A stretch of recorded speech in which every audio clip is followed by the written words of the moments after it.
আজকে আমার আলোচনার বিষয় পুরুষের যৌন দুর্বলতার কারণ। দেশের এবং প্রবাসের ভাই বোনদের প্রতি সালাম। আসসালামু আলাইকুম। আমি প্রভাষক ডাক্তার রিক্তা পারভীন, হোমিওপ্যাথি এবং আয়ুর্বেদিক চিকিৎসক। অনেক পুরুষ যখন ফোনের মাধ্যমে চিকিৎসা নিতে চায় তখন প্রথমেই বলে যে ম্যাডাম যৌন দুর্বলতার কারণ কি? আবার যখন চেম্বারে আসে চিকিৎসা নেওয়ার জন্য তাদের একটাই প্রশ্ন বেশি থাকে যে এইটার কারণ কি? যৌন দুর্বলতা তো বিভিন্নভাবে কিন্তু হয়ে থাকে। যেমন কারোর সহবাসের ইচ্ছা কম, ইচ্ছাই হয় না। সুন্দরী বউ পার্টনার পাশে থাকলে কোনো ইচ্ছাই হয় না। আবার কারো দেখা যায় যে ইচ্ছা হচ্ছে বাট লিঙ্গের উত্থান হচ্ছে না, লিঙ্গ দাঁড়াচ্ছে না।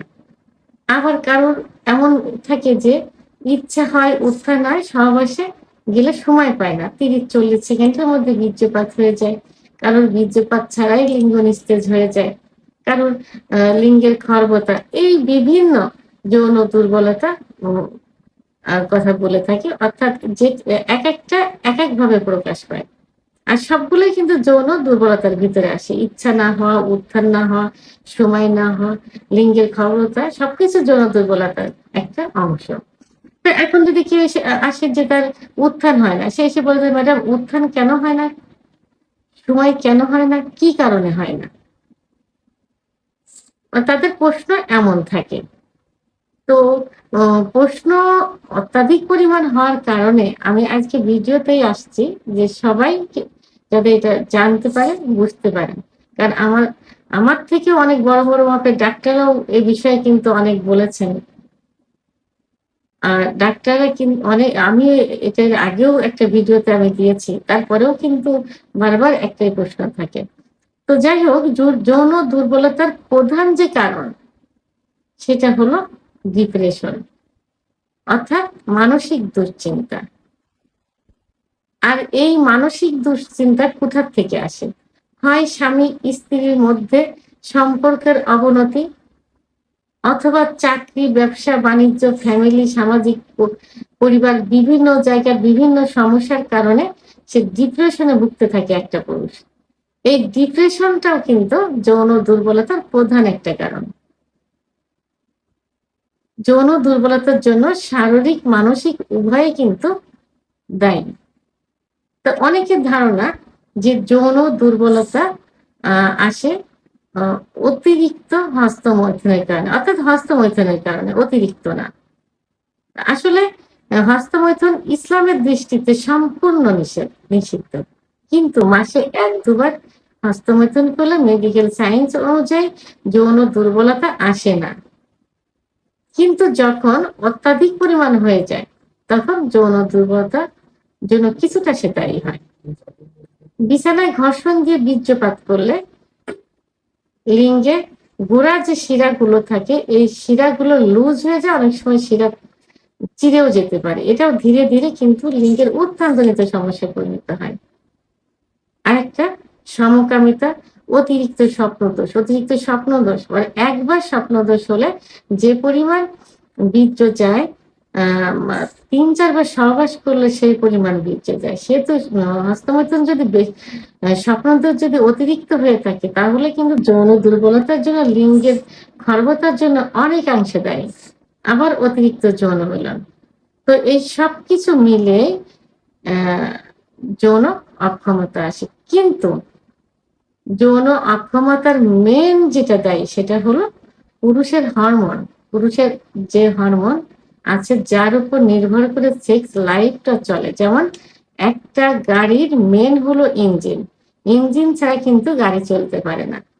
সেহেতু টেস্টোস্টেরন হরমোন ছাড়া পুরুষের সেক্সুয়াল লাইফটা কিন্তু চলতে পারে না। তো এই টেস্টোস্টেরন হরমোন যখন কমে যাবে তখন পুরুষের যৌন দুর্বলতা চলে আসে। তো এই টেস্টোস্টেরন হরমোন সাধারণত ২৫ এর পরে কমতে থাকে একটা পুরুষের।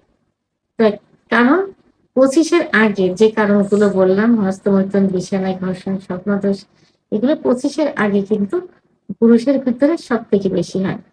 ২৫ এর পরে যে একটা পুরুষ পরিপূর্ণ একটা পুরুষে পরিণত হয়। অর্থাৎ তার দায়িত্ব জ্ঞান তখন অনেকটা বেড়ে যায়। তখন বিয়ের একটা বিয়ে হয়, সংসার হয়। তখন পারিবারিক, সামাজিক, ব্যবসা-বাণিজ্য, চাকরি পুরাটাই তার কাঁধে এসে ভর করে। এবং এই সময় দেখা যায় ডায়াবেটিস, উচ্চ রক্তচাপ, হার্টের সমস্যা, আম আ কোলেস্টেরল ইত্যাদি থাকে। তখনই আস্তে, আস্তে যৌন আ আস্তে, আস্তে হরমোন কমতে থাকে পুরুষের টেস্টোস্টেরন হরমোন। তো এই যে যখন কমে যায়, তো এটা যে ২৫ এই কমবে সেটা না, ২৫ এর পরে যেকোনো সময় হতে পারে। ৩০, ৪০, ৫০, ৫৫ বছর, ৬০ বছর বয়সে এই সময় হতে পারে। তখন অনেকে না জেনে না বুঝে অর্থাৎ যৌন দুর্বলতা এমনই একটা সমস্যা যে পুরুষ এটা কিন্তু প্রকাশ করতে চায় না। কাউকে বলতে চায় না। এর জন্য যে একজন ডাক্তারের কাছে যাবে, ডাক্তারের শরণাপন্ন হবে, তাকে খুলে বলবে, চিকিৎসা নিবে, এটা বলতে চায় না। এবং সে যৌন দুর্বলতায় ভুগছে। সে বাজার থেকে অন টাইম ওষুধ নিয়ে এসে খাচ্ছে। কিন্তু পার্টনার তার স্ত্রীকে কিন্তু সে বলছে না। কি করে? দোকান থেকে লুকিয়ে ট্যাবলেট খেয়ে স্ত্রীর কাছে আসে। তারপরেও কিন্তু মুখ খোলে না। গোপনে, গোপনে কি করে? ওই রোডঘাটের পাশে বসে থাকা কবিরাজ, হেকিম, আ বিকল্পধারা চিকিৎসা ইত্যাদি চিকিৎসা নেয়। যেগুলো শুধুমাত্র অন টাইম হিসাবে কাজ করে। আর এই অন টাইম ট্যাবলেট খেলে আপনার কিডনি যাবে, অন টাইমেও কাজ করবে না, পরবর্তীতে কোনো চিকিৎসাতেও কাজ করবে না। তো এইসব কারণে ২৫ এর পরে যে যৌন অক্ষমতা চলে আসে। অর্থাৎ ২৫ এর পরে টেস্টোস্টেরন হরমোন কমতে থাকে, তখন যৌন অক্ষমতা চলে আসে। তো এখন অনেক আবার এটাও দেখা যায় যে, যে স্বামী-স্ত্রীর সম্পর্কের অবনতি। বিয়ের ১ম স্ত্রী স্বামীকে আকর্ষণ করে, কিন্তু এরপরে যে স্ত্রীর প্রতি স্বামীর কোনো আকর্ষণ থাকে না। অনেক পুরুষ এমনও বলে থাকে যে, স্ত্রীর কাছে গেলে সহবাসের কোনো ইচ্ছা হয় না, সহবাসের সময় পায় না। কিন্তু পার্টনারের কাছে গেলে কিন্তু বা বাইরে কোনো মেয়ের কাছে গেলে তারা কিন্তু এই সমস্যা হয় না। তারা ঠিকমতো সহবাস করতে পারে। তাহলে এখানে কি হলো? এটা কিন্তু যৌন অক্ষমতার ভিতরে আসবে না। এটা যৌন অক্ষমতা, স্ত্রীর প্রতি তার কোনো আকর্ষণ নেই। অর্থাৎ স্ত্রীর কে সে পছন্দ করে না, অথবা স্ত্রী তাকে আকৃষ্ট করতে পারে না। যদি স্বামী-স্ত্রীর ভিতর সম্পর্ক ভালো থাকে, তাহলে কোনো যৌন দুর্বলতাই কিন্তু স্বামীকে দুর্বল করতে পারে না। কারণ শেয়ার করবে দুজন। স্ত্রী তাকে সহযোগিতা করবে বিভিন্ন খাবার, যেটাতে টেস্টোস্টেরন হরমোন বাড়বে। দুধ, ডিম, খেজুর, কাজু বাদাম এগুলো তাকে খাওয়াতে সহায়তা করবে। একজন পুরুষ কিন্তু লুকিয়ে, লুকিয়ে এগুলো খাইতে পারে না। স্ত্রী তাকে সাহস দিবে, তাকে ডাক্তারের কাছে নিয়ে যাবে, নিজে ওষুধ খাওয়াবে ইত্যাদি। তো এই যে স্ত্রীকে পছন্দ না হওয়া এবং স্ত্রীর সঙ্গে সম্পর্ক ভালো না থাকা, এটাও কিন্তু যৌন দুর্বলতার কারণ। আবার ২৫ এর আবার ৪৫ এর পরে গিয়ে পুরুষের প্রোস্টেট গ্ল্যান্ডের সমস্যা হয়। যদি প্রোস্টেট গ্ল্যান্ডের সমস্যা হয়, প্রোস্টেট বড় হয়ে যায়, প্রোস্টেট অপারেশন করা হয়, তাহলে কিন্তু যৌন দুর্বলতা চলে আসে।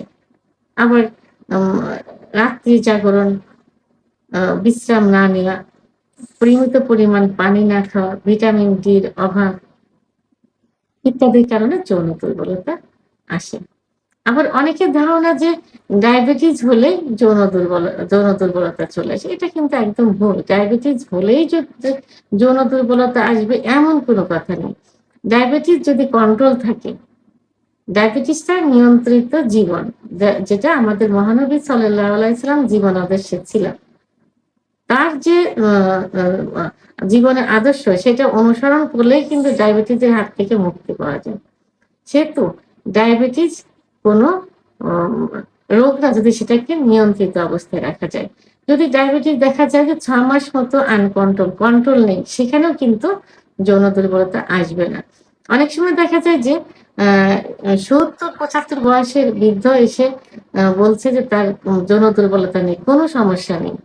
আবার অনেক সময় দেখা যায় যে উম একজন ডায়াবেটিসের রোগীও কিন্তু এসে বলে যে তার কোনো সমস্যা নেই। কারণ তার ডায়াবেটিস নিয়ন্ত্রিত আছে। সেহেতু ডায়াবেটিস নিয়ন্ত্রিত থাকলে, আর যার ডায়াবেটিস নেই, সব একই রকম জীবনযাপন করতে পারে। তো এখন যৌন দুর্বলতার প্রধান যে কারণগুলো, এই কারণগুলো মধ্যে প্রধান হলো ডিপ্রেশন। এই ডিপ্রেশনের ভিতরে যাওয়া যাবে না। ডিপ্রেশন থেকে বেরিয়ে আসেন, তাহলে দেখবেন সুস্থ থাকবেন। যৌন জীবন সুখে থাকবে। সুখ আর স্বামী-স্ত্রীর সম্পর্ক অবশ্যই উন্নয়ন করতে হবে। ভিডিওটি সম্পর্কে যদি কোনো মতামত থেকে থাকে অবশ্যই কমেন্টসের মাধ্যমে জানাবেন। আর ভিডিওটি ভালো লাগলে লাইক, কমেন্ট, সাবস্ক্রাইব করে আমার সঙ্গে থাকুন। আল্লাহ হাফেজ।